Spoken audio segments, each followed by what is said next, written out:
Simon Busuttil falla test ieħor ta' kredibilità meta minflok ħapassi kontra Michael Fenekadami, impjegat tiegħu u hu l-viċi kap tiegħu, attakka il-bord ta' gvernanza li sab ksur ta' liġi u abbuż ta' poter tal-eks sindku ta' Birkirkara. F'konferenzi tal-aħbarijiet tal-Partit Laburista, id-deputat mexxej Chris Cardona saħaq li dan huwa eżempju ċar li l-kap tal-Oppożizzjoni huwa ostaġġ tal-klikek ta' Richard Kakija Caruana u tal-familja Fenekadami illi ħatfu lill-Partit Nazzjonalista. Dan huwa t-tieni każ fi ftit ġimgħat fejn il-kap tal-Oppożizzjoni ma jistax jieħu azzjoni kontra persuna li hija parti mill-klikka tal-Partit Nazzjonalista. Din darba mhuwiex Chris Said imma huwa hu il-viċi kap tal-Partit Nazzjonalista, hu Beppe Fenekadami, Michael Fenekadami. Il-bord ta' governanza kien ċar ħafna, il-mod ta' kif aġixxa bħala sindku kien wieħed li jmur kontra mhux biss l-ispirtu tal-liġi imma il-liġi u allura għandna qegħdin nistennew li Simon Busuttil issa jieħu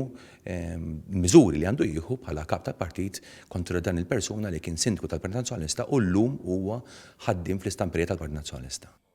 Il-Ministru Cardona stqar li under his watch għal kap tal-Oppożizzjoni tfisser li ma jieħux azzjoni u jibqa' jażel li jiddefendi l-abbuż faċċat ta' poter u l-arroganza.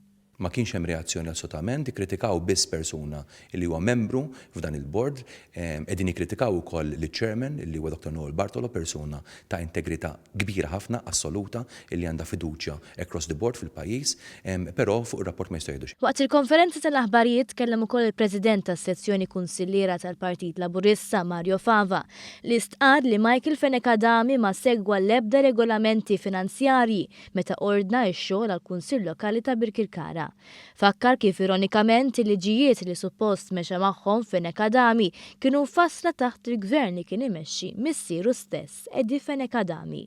Il-Partit Laburista stqar li dan huwa każ ċar ieħor ta' double standards.